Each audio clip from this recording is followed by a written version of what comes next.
तो देश की बात में अब खबरें छत्तीसगढ़ से। खबर रायगढ़ से है, जहां भाजपा प्रदेश महामंत्री रायगढ़ विधानसभा क्षेत्र के प्रत्याशी और पूर्व कलेक्टर ओपी चौधरी ने आज भाजपा कार्यालय में मोदी की गारंटी यानी कि चुनावी घोषणा पत्र को लेकर प्रेस वार्ता की है।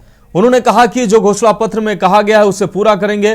धान की कीमत 3100 रुपये प्रति क्विंटल में खरीद की जाएगी। आपको बता दें, खरीदी के बाद किसान को नगद धनराशि दी जाएगी। भाजपा द्वारा 2 वर्ष का बोनस जो अभी तक नहीं दिया गया था उसे 25 दिसंबर यानी कि सरकार बनने के बाद तुरंत बाद दिया जाएगा। इसके अलावा 500 रुपए में गैस सिलेंडर देने की भी बात इस घोषणा पत्र में बीजेपी ने कही है। इसके अलावा महिलाओं को 12,000 रुपए, शादीशुदा यानी कि विवाहित महिलाओं को 12,000 रुपए सालाना वित्तीय सहायता देने का भी जिक्र इस घोषणा पत्र में किया गया है। तो इसका जिक्र करते हुए ओपी चौधरी ने कहा कि यह योजना महिलाओं के आत्मनिर्भर बनाने में सहायक सिद्ध होगी। तो इसमें गलत क्या हुआ है, हम राज्य के सर्वांगीण विकास के लिए घोषणा पत्र लाए हैं। भारतीय जनता पार्टी का जो अंडर करेंट बहुत भयंकर रूप में बस्तर से सरगुजा तक था, वो अंडर करेंट 2-3 दिन में लहर में बदल चुका है और मुझे लगता है कि आगामी 2-3 दिन में सुनामी में बदलने जा रहा है। और भारतीय जनता पार्टी इस मजबूत संकल्प पत्र के आधार पर और सही चीज़ों को सामने रखते हुए, सही राजनीति करते हुए, एक पॉजिटिव पॉलिटिक्स करते हुए भारतीय जनता पार्टी सरकार बनाने की ओर बहुत तेजी से अग्रसर हो गई है। आमूल चूल परिवर्तनकारी ऐतिहासिक निर्णय भारतीय जनता पार्टी ने, अमित शाह जी ने जो संकल्प पत्र जारी किया है उसमें लिया गया है और इसे मोदी की गारंटी के रूप में भारतीय जनता पार्टी ने प्रस्तुत किया है। तो इसकी क्रेडिबिलिटी, इसकी विश्वसनीयता उतनी ही है। बढ़ेंगे अगली अहम खबर की तरफ। विधानसभा चुनाव में बिलासपुर की सीट से भाजपा, कांग्रेस और आम आदमी पार्टी के साथ अब जेसीसी पार्टी के प्रत्याशी भी चुनावी मैदान में उतरे हैं। आपको बता दें कि जेसीसी से अखिलेश पांडे ने चुनाव नामांकन भरा है। अखिलेश पांडे पेशे से एक्टर हैं जो अब जनता के बीच जाकर अपनी पार्टी को जिताने के लिए वोट मांग रहे हैं। अखिलेश यादव ने कहा कि पिछले कई सालों से बिलासपुर की स्थिति खराब है। एक्टर मैं हूं और अभिनय यहां के नेता कर रहे हैं। उन्होंने कहा कि बिलासपुर की जनता परिवर्तन चाहती है और लोग अब ना भाजपा को पसंद कर रहे हैं और ना ही कांग्रेस को। लोगों को एक नया विकल्प मेरे रूप में मिला है।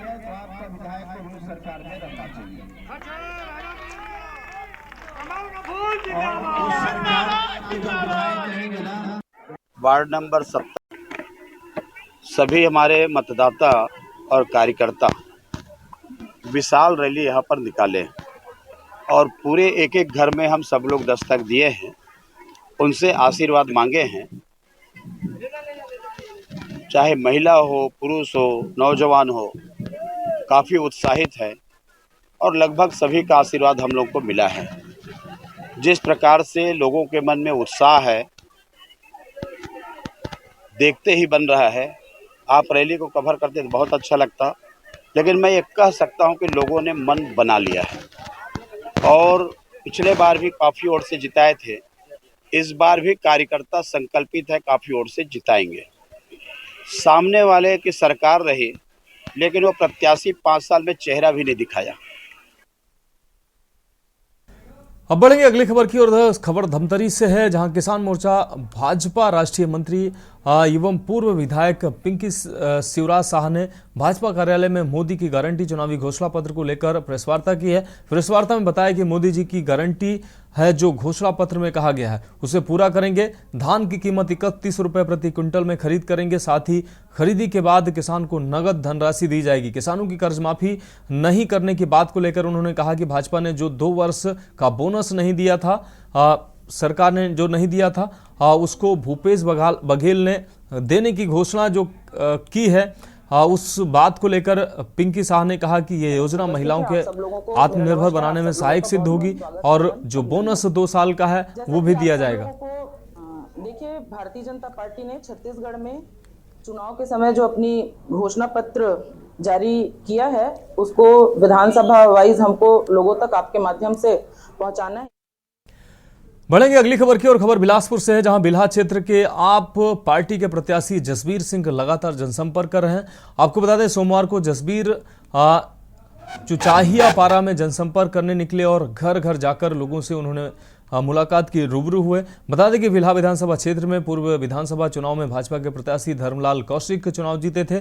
वहीं इस विधानसभा चुनाव में आप पार्टी के प्रत्याशी जसबीर सिंह धुआंधार जनसंपर्क कर रहे हैं। जसबीर सिंह ने कहा कि आप पार्टी को वोटिंग मशीन में एक नंबर मिला है और इस बार क्षेत्र की जनता भी एक नंबर पर ही बटन दबाएगी।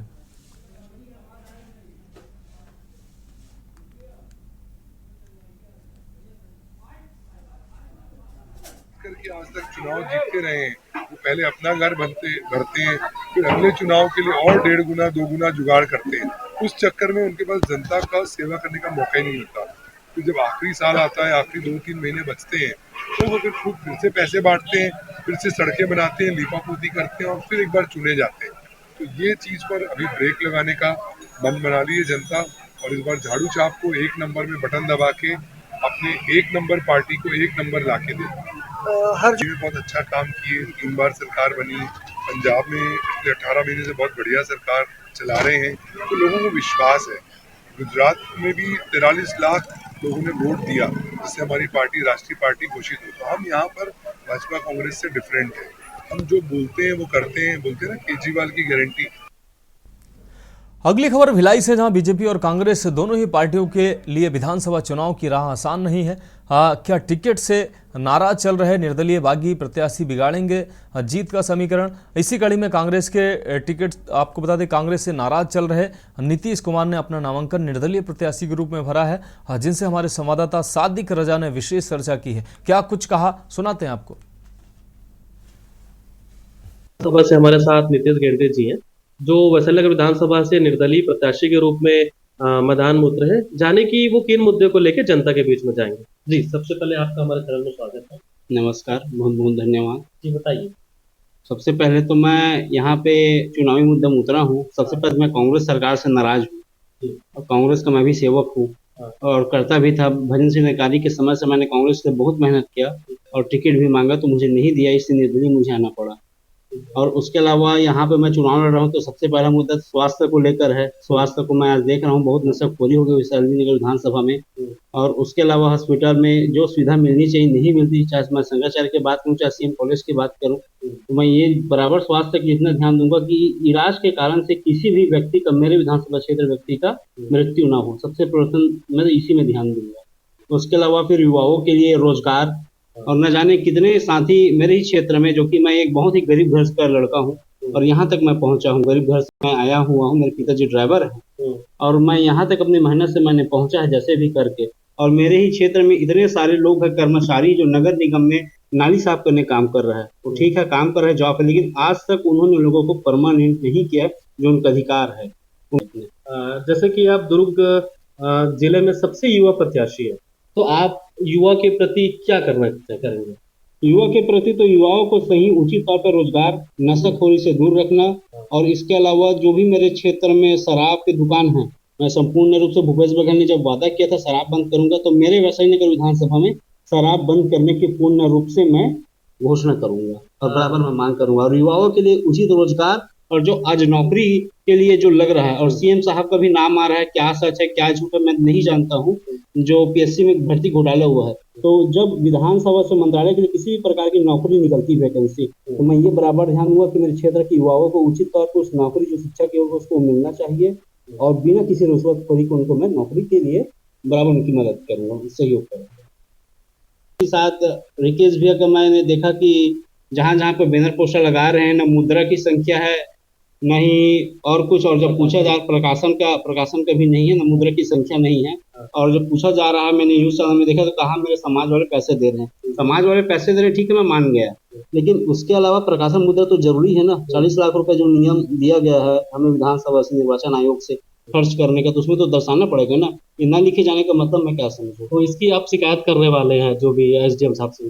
जी, मैं निर्वाचन में बराबर दूंगा, मैं पूछूंगा क्यों नहीं लिखा जा रहा है। मैं जब हमें अगर देना है, हमें प्रत्याशी तो सभी हैं, सभी एक ही पद में हैं, अभी ना वो विधायक है ना हम विधायक लड़ रहे हैं, तो अभी सब सामान्य है। तो मेरा तो अधिकार है, चाहे वो अगर मैं मान लो कांग्रेस से भी लड़ता तो मेरा भी प्रकाशन मुद्रा और संख्या तो लिखवाना पड़ता। तो बीजेपी से लड़ा तो उनका भी है, जब मैं निर्दलीय लिखवा रहा हूँ तो उनका भी अधिकार है।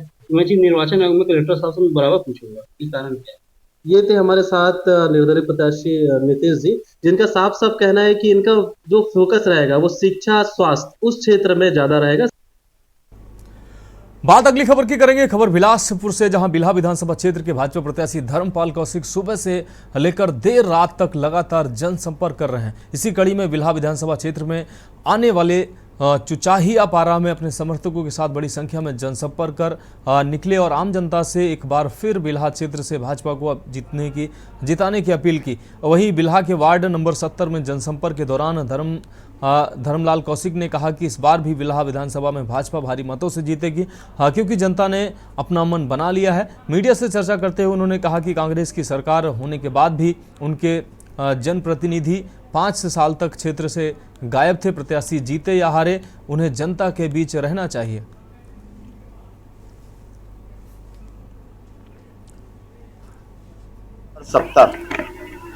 सभी हमारे मतदाता और कार्यकर्ता विशाल रैली यहाँ पर निकाले और पूरे एक एक घर में हम सब लोग दस्तक दिए हैं, उनसे आशीर्वाद मांगे हैं। चाहे महिला हो, पुरुष हो, नौजवान हो, काफी उत्साहित है और लगभग सभी का आशीर्वाद हम लोग को मिला है। जिस प्रकार से लोगों के मन में उत्साह है, देखते ही बन रहा है। आप रैली को कवर करते तो बहुत अच्छा लगता, लेकिन मैं ये कह सकता हूं कि लोगों ने मन बना लिया है और पिछले बार भी काफी वोट से जिताए थे। इस बार भी कार्यकर्ता संकल्पित है, काफी वोट से जिताएंगे। सामने वाले की सरकार रही, लेकिन वो प्रत्याशी 5 साल में चेहरा भी नहीं दिखाया। रुक करेंगे अगली खबर का। असम के सीएम हिमंता बिस्वा शर्मा छत्तीसगढ़ दौरे पर रहे। छत्तीसगढ़ और मध्य प्रदेश समेत 5 राज्यों में विधानसभा चुनाव के ऐलान के बाद सभी राजनीतिक दल प्रचार में एड़ी चोटी का जोर लगा रहे हैं। इसी कड़ी में आज जांजगीर चांपा जिले के पामगढ़ विधानसभा के सूर्य नारायण में शाम 4 बजे हेलीकॉप्टर के द्वारा वो पहुंचे, जहां उन्होंने महंत कॉलेज में विशाल जनसभा को संबोधित किया, जहां उन्होंने दावा करते हुए कहा कि कांग्रेस और नक्सलियों के खिलाफ छत्तीसगढ़ में भाजपा विजय हासिल करेगी। उन्होंने कहा कि छत्तीसगढ़ की भूपेश सरकार छत्तीसगढ़ियों के लिए नहीं, गांधी परिवार के लिए काम कर रही है। कांग्रेस की सरकार को बदलना है, अगर ऐसा नहीं किया तो हमारी संस्कृति नहीं बचने वाली। कांग्रेस केवल मतांतरण और तुष्टीकरण की राजनीति करती है। छत्तीसगढ़ अपराध, नशे और भ्रष्टाचार का गढ़ बन गया है। मोदी जी का निर्देशानुसार एक नया योजना का हम लोगों ने निर्माण किया कि जैसे हमारा युवाओं होता है, उनको हम व्यवसाय या उद्योग बैठाने के लिए 5 लाख रुपए का लोन देता हूं।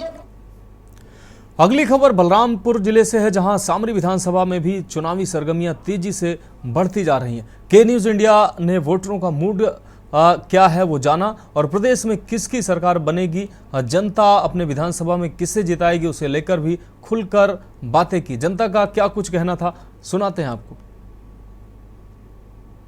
सामरी विधानसभा का चुनाव भी काफी दिलचस्प और रोमांचक होने वाला है और कहीं ना कहीं यह कयास लगाया जा रहा है कि छत्तीसगढ़ में जिसकी भी सरकार बनेगी, सरगुजा संभाग की सीट अपनी अहम रोल निभाने वाली है। नमस्कार, मैं हूं मुकेश सिंह और आप सभी का स्वागत है के न्यूज इंडिया के एक खास कार्यक्रम जन जन के गोठ में। इस कार्यक्रम के माध्यम से हम सीधा लोगों से जानेंगे और उनकी राय लेंगे कि वो इस बार क्या मुद्दे को लेकर वोट करेंगे।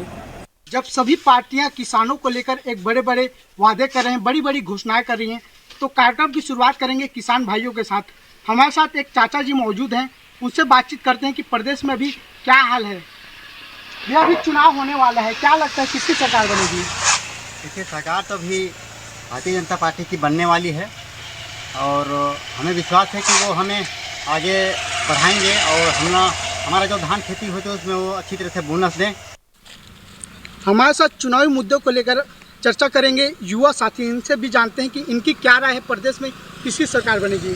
सबसे पहले नाम बताइए। जी, मेरा नाम सदा है, बीएससी सेकेंड ईयर। जो इस साल जो काम करेगा उसी को वोट दिया जाएगा और जो काम नहीं करेगा उसको वोट कोई नहीं देता है। तो पिछला जो सरकार था कांग्रेस की, क्या लगता है कैसा रहा उनका कार्यकाल? उनका काम अच्छा था और बहुत जगह प्रदेश में स्कूल बना, हॉस्पिटल बहुत अच्छे हो गए हैं, बहुत सारा काम वो भी किए। सामरी विधानसभा में वही भी सामरी विधानसभा में भी आप किसका वोट करेंगे? मैं तो भाई शुरू से हम लोग तो भाई फुल छाप में ही देते हैं। यहाँ पर और भी लोग उपस्थित हैं, उनसे भी बातचीत करते हैं। सबसे पहले भैया नाम बताइए। दीपक भैया, क्या लगता है अभी सामरी में कौन जीतेगा, कौन निकालेगा? कहा नहीं जा सकता, कांटे की टक्कर है लग रहा है। हाँ, किसके किसके बीच? विजय पकड़ा उदय सिंह पकड़ा, माने दो ही, बाकी तीसरा यहाँ कोई नहीं जीत सकता। अभी लोगों की राय जानते हैं। भैया, अभी चुनाव होने वाला है 17 तारीख को, क्या लगता है किसकी सरकार बनेगी? अभी तो कांग्रेस की सरकार बनेगी, अभी इसका लहर चल रहा है अभी उसका। और ये इस बार का हम देख रहे हैं विजय पकड़ा को बनाने की कोशिश करेंगे हम लोग। ये क्या कारण है कि आप लोग बोल रहे हैं कि प्रदेश में कांग्रेस की सरकार बनेगी? कुछ तो कारण होगा। अभी देखिए, आने वाला सत्ता में अभी हो नहीं सकता। अभी वो जो भी घटना अभी चली है, अभी आने वाला स्थिति है, उसको देख के हम देख रहे हैं कोई अलग अलग कोई सत्ता आने से प्रभाव पड़ जाता है। एक चीज़ को बनाना है, इसको देखना है हम लोगों को, किसी चीज़ को खाने कांग्रेस को बनाना है। आती हैं जो पेपर पढ़ रहे हैं उनसे भी जानूंगा। भाई साहब, सबसे पहले नाम बताएंगे अपना? मेरा नाम विजय बकला है। विजय भैया, क्या लगता है अभी किसका सरकार बनेगा और सामरी में कौन जीतेगा, क्या लगता है? सामरी में तो मतलब विजय पकड़ा का लहर है, हम उसी को वोट देंगे। युवा लोग का यही कहना है कि विजय पकड़ा को देंगे। यही कहना है। माने प्रदेश में एक बार फिर से कांग्रेस की सरकार रिपीट करेगी? हाँ, रिपीट करेगा। और भी लोग हमारे साथ जुड़े हुए हैं। भैया, क्या लगता है इस बार छत्तीसगढ़ में किसकी सरकार बनेगी?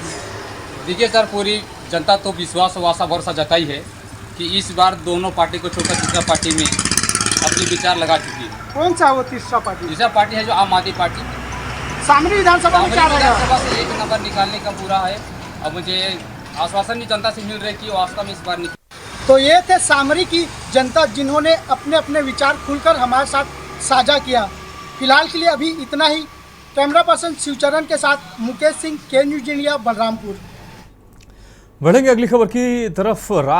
खबर रायगढ़ से है, जहां बीते दिनों शॉपिंग साइट अमेजोन से ग्राहकों के द्वारा खरीदे गए सामानों को डिलीवरी बॉय थाना, आपको बता दें, कोतवाली क्षेत्र अंतर्गत बावली कुआं शीतला मंदिर के पास डिलीवरी करने गया था, जिससे मोहल्ले के कुछ युवकों ने जबरन रुपए की मांग कर झगड़ा विवाद करते हुए उसके जेब से नगद 1500 रुपये और उसके पार्सल बैग में से रखे ग्राहकों के खरीदी के सामान 3 पैकेट, जिसमें 2 मोबाइल और 1 जूते का पैकेट को छीन लिया।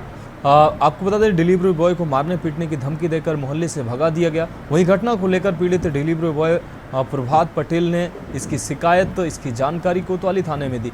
घटना को गंभीरता से लेते हुए थाना प्रभारी कोतवाली निरीक्षक सनीप रात्रे द्वारा वरिष्ठ अधिकारियों के मार्गदर्शन पर तत्काल आरोपी को गिरफ्तार कर उन्हें न्यायिक रिमांड में भेज दिया गया। दुर्गढ़ निवासी प्रभात पटेल जो है वो डिलीवरी बॉय का काम करता है और अमेजन से सामान जो मंगाते हैं उसको वो घर घर जाकर डिलीवर करता है। डिलीवर के दौरान ये बावली कुआं के पास डिलीवर करने गया था, तभी 4-5 लड़के जो है इनके साथ ज़बरदस्ती मारपीट कर 1500 रुपये और 2 मोबाइल को लूट लिए थे, जिस पर थाना सिटी कोतवाली पे धारा 394 IPC का अपराध पंजीबद्ध किया गया था। अपराध पंजीबद्ध कर जो आरोपी हैं उनकी धरपकड़ में 2 आरोपी जो है हाथ लगे, जिसमें एक आरोपी सुधीर सिद्धार्थ जो बावली कुआं का रहने वाला है और दूसरा तरंग सिंधरिया जो वो भी बावली कुआं का है, लेकिन अभी फिलहाल वो ब्रिजहाट नगर का है, और बावली कुआं पे ही रहता है। ये दोनों आरोपी जो है हमारी गिरफ्त में आए हैं।